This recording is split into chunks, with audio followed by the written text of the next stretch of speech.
Welcome to Joy photography. Nikon கேமராவில் shooting மெனுவில் multiple exposure அப்படிங்கிற செட்டிங்ஸை பற்றி தான் இந்த வீடியோவில் நம்ம பார்க்க போகிறோம். ஏற்கனவே பார்த்திங்கன்னா ஆக்டிவ் டிலைட்டிங் எப்படி யூஸ் பண்ணுறது அப்படிங்கிறத பற்றி ஒரு வீடியோ போட்டிருந்தேன். அதுக்கு நிறைய பேர் உங்களுடைய ஆதரவை தெரிவிச்சிருக்கீங்க, நிறைய பேர் பார்த்துருக்குறீங்க, நிறைய பேர் யூஸ் பண்ணி நல்லா யூஸ்ஃபுல்லான ஒரு டிப்ஸ் சார் அப்படின்னு சொல்லியிருக்கீங்க. ஸோ உங்களுக்கு ரொம்ப நன்றி. அதே மாதிரி பார்த்திங்கன்னா மல்டிபிள் எக்ஸ்போசர் அப்படிங்கிறத செட்டிங்ஸை பற்றி தான் நம்ம பார்க்க போகிறோம்.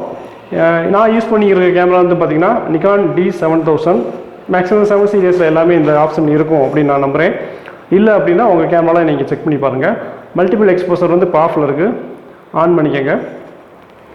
ஆன் பண்ணிங்கன்னா பார்த்திங்கன்னா டன் number of shorts auto gain அப்படின்னு ஆப்ஷன் இருக்குது. இப்போ நம்பர் ஆஃப் ஷார்ட்ஸ் அப்படின்னு பார்த்திங்கன்னா 2 and 3 2 ஷாட் எடுக்கலாம் அல்லது 3 ஷாட் எடுக்கலாம். அதாவது ஒரே ஃப்ரேமில் 2லேருந்து 3 ஷாட் வரைக்கும் எடுக்கலாம். சிங்கிள் ஷாட்டு நம்ம நார்மலாகவே எடுக்கிறது. சிங்கிள் ஷாட் எடுக்கணும்னா நான் அதை ஆஃப் பண்ணிக்கிட்டு நம்ம எந்த செட்டிங்ஸில் வேணால் வச்சு எப்படினாலும் எடுத்துக்கலாம். இப்போ இது நீங்கள் அட்ஜஸ்ட் பண்ணிக்கலாம். 2, 3 2 ஆப்ஷன் தான் வைக்க முடியும். ஏன்னா இங்கேயே பார்த்தீங்கன்னா 2லேருந்து 3 ஷார்ட்ஸ் எடுக்கலாம். இப்போ பார்த்திங்கன்னா நான் 2 ஷாட் எடுக்கலாம் அப்படின்னு சொல்லி ப்ரிஃபர் பண்ணியிருக்கேன். ஆட்டோ கெயின் உங்களுக்கு தேவையான வச்சுக்கலாம், இல்லைனா ஆஃப் பண்ணிக்கலாம். கடைசி டன் கொடுத்துருங்க. டன் கொடுத்தீங்கன்னா இது ஆனில் இருக்கும்.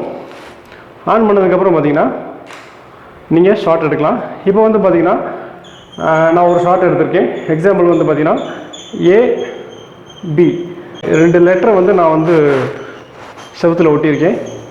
இப்போ ஒரே கிளிக் கொடுத்தோம் அப்படின்னா மல்டிபிள் எக்ஸ்போசர் ஆஃபில் வச்சு ஒரே கிளிக் கொடுத்தோம்னா 2 லெட்டருமே ஒரே ஃப்ரேமில் தெரியும். ஆனால் ஒரே ஷாட்டில் 2 லெட்டருமே தெரியணும் அப்படின்னா அதுக்கு நீங்கள் எதை தான் யூஸ் பண்ணி ஆகணும் அப்படின்னா மல்டிபிள் எக்ஸ்போசர் தான் யூஸ் பண்ணி ஆகணும். இப்போ எக்ஸாம்பிளுக்கு பார்த்தீங்கன்னா இப்போ ஏங்கிற ஆப்ஷன் எடுத்தாச்சு. அப்படியே ரொட்டேட் பண்ணி எடுத்துகிட்டு ப்ரிவியூ பார்த்தீங்கன்னா உங்களுக்கே தெரியும். AB ரெண்டுமே ஒரே ஃப்ரேமில் இருக்குது. ஆனால் இதோட டிஸ்டன்ஸ் பார்த்தீங்கன்னா ஃப்ரேமில் தள்ளி தள்ளி இருக்குது. ஆனால் நீங்கள் இமேஜ் ப்ரிவியூ பண்ணி பார்க்குறப்போ பார்த்தீங்கன்னா பக்கத்தில் இருக்கும். ஸோ இதை மல்டிபிள் எக்ஸ்போசர் அப்படிங்கிறதோடைய மெயினான ஒரு பர்பஸே. இதை நீங்கள் ட்ரை பண்ணி பாருங்கள். இதை நீங்கள் ஒரு க்ரியேட்டிவாகவும் நீங்கள் யூஸ் பண்ணி ட்ரை பண்ணி பார்க்கலாம். எப்படின்னு பார்த்தீங்கன்னா ஒரு சைடில் ஒரு கப்புள் செய்யும், இன்னொரு சைடில் இன்னொரு நேச்சர் சீனரிஸ், அதாவது இங்கிட்ட க்ரூம், அங்கிட்ட பிரைட், அந்த மாதிரி நிற்க வச்சு கூட நீங்கள் ஷார்ட்ஸ் எடுக்கலாம். அது உங்களுடைய க்ரியேட்டிவிட்டி தான், உங்களுடைய திறமை தான். ஸோ மல்டிபிள் எக்ஸ்போசர் உங்களுக்கு பயனுள்ளதாக இருந்துச்சு அப்படின்னா நீங்கள் கமெண்ட் செக்ஷனில் தெரிவிங்க.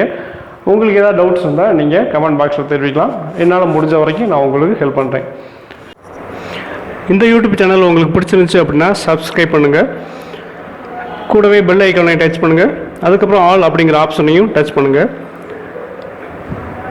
தேங்க்யூ.